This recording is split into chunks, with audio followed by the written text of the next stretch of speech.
Pallavi recording studio मछिया मोड़ कंचन इब्राहिमपुर।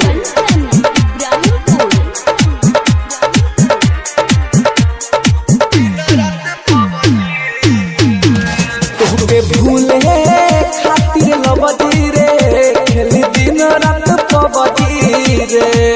तोहके भूले खातिर लबदी रे खेली दिन रात पबदी रे।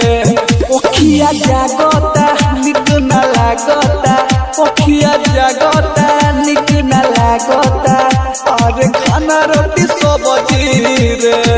तोहके भूले खातिर लबदी रे खेली दिन रात पबदी रे।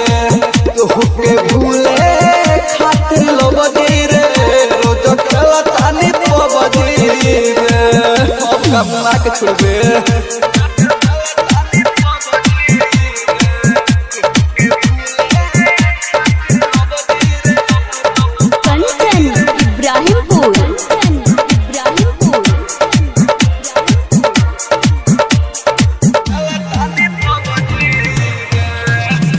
भरवा घरवा छोड़ी रही बहरा रे।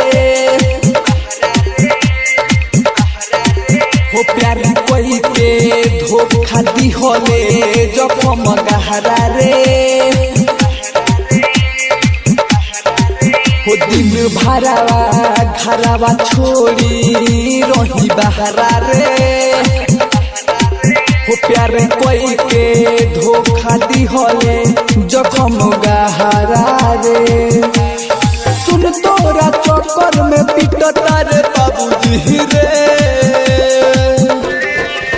तोहके भूले खातिर लबदी रे खेल दिन रात पबदी रे।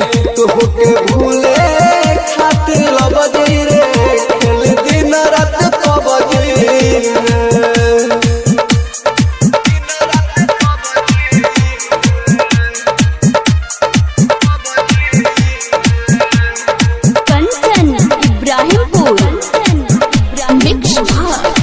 पल्लवी रिकॉर्डिंग स्टूडियो मछिया मोड़। देह तो खुश सुननी बारे परमोद के संगवा रे। होवा के देखू रोज पीले बिसकिया रमावा रे। होते तो खुश सुननी बारे परमोद के संगवा रे।